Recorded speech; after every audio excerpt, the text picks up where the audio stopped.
നമസ്കാരം. കൊല്ലത്ത് 39-കാരിയെ ഭർത്താവ് കുത്തിക്കൊലപ്പെടുത്തിയ സംഭവത്തിൽ പുറത്തുവരുന്നത് ഞെട്ടിക്കുന്ന വിവരങ്ങൾ. കഴിഞ്ഞ വ്യാഴാഴ്ച രാത്രിയിലാണ് ഭാര്യ രേവതിയെ 35-കാരനായ ഭർത്താവ് ജിനു കുത്തിക്കൊലപ്പെടുത്തിയത്.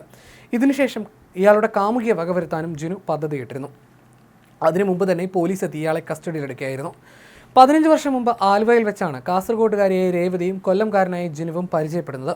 ഇവർ തമ്മിലുള്ള പ്രണയം വൈകാതെ വിവാഹത്തിലെത്തി. സൈൻ ബോർഡ് മേക്കറായി ഭരണിക്കാവിലെ സ്വകാര്യ സ്ഥാപനത്തിൽ ജോലി ചെയ്തിരുന്നയാളാണ് ജിനു. വിവാഹത്തിന് ശേഷം മറ്റൊരു യുവതിയുമായി ഇയാൾ ബന്ധം ആരംഭിച്ചു. ഇതോടെ രേവതിയും ജിനുവും തമ്മിൽ പ്രശ്നങ്ങൾ ആരംഭിച്ചു. തുടർന്ന് ജിനു രേവതിയെ നിരന്തരം ഉപദ്രവിക്കാൻ തുടങ്ങി. ഇതോടെ രേവതി മാറി താമസിക്കാൻ തുടങ്ങി. പിന്നീട് കൊല്ലത്ത് തന്നെ ഹോം നഴ്സായി ജോലി ചെയ്തു വരികയായിരുന്നു.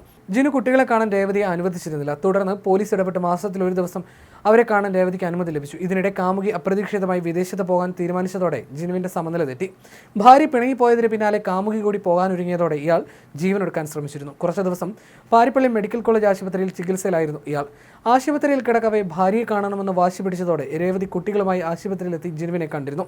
ആശുപത്രിയിൽ കിടന്ന ജിനുവിന്റെ നെഞ്ചിൽ കാമുകിയുടെ പേര് പച്ചകുത്തിയത് കാണാനിടയായതോടെ രേവതി മക്കളെയും കൂട്ടി ഇറങ്ങിപ്പോയി. ശേഷം 1.5 മാസം മുമ്പാണ് ജിനു കുമരഞ്ചേരിയിലെ ഒരു മൊമെന്റോ നിർമ്മാണ കമ്പനിയിൽ ജോലി കയറിയത്. ഇതിനിടയിലാണ് രേവതിക്ക് ഒരു യുവാവുമായി ബന്ധമുണ്ടെന്ന് ആരൊക്കെയോ ജിനുവിന് പറഞ്ഞു കൊടുത്തത്. ഇത് സംശയരോഗമായി.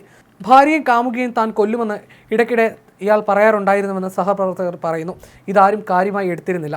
സംഭവ ദിവസം രാത്രി 10:30 ജിനു താൻ ജോലി ചെയ്യുന്ന സ്ഥാപനത്തിന്റെ ഉടമയായ സഞ്ജയ് പണിക്കരെ ഫോൺ ചെയ്ത ശേഷം താൻ കമ്പനിയുടെ മുന്നിൽ നിൽക്കുകയാണെന്നും ഭാര്യയെ കുറച്ചു മുന്നേ താൻ കൊന്നുവെന്നും പറഞ്ഞു. ഇത് കേട്ട് സ്ഥലത്തെത്തിയ സഞ്ജയ് പണിക്കർ കയ്യിൽ കത്തിയുമായി നിൽക്കുന്ന ജിനുവിനെയാണ് കണ്ടത്. പിന്നാലെ ജിനു കാമുകിയെ കൊല്ലാൻ പോവുകയാണെന്ന് പറഞ്ഞതോടെ അദ്ദേഹം തടയുകയായിരുന്നു. തുടർന്ന് ശൂരനാട് പോലീസിൽ വിവരം അറിയിച്ചു. പോലീസ് എത്തി ജിനുവിനെ അറസ്റ്റ് ചെയ്യുകയായിരുന്നു.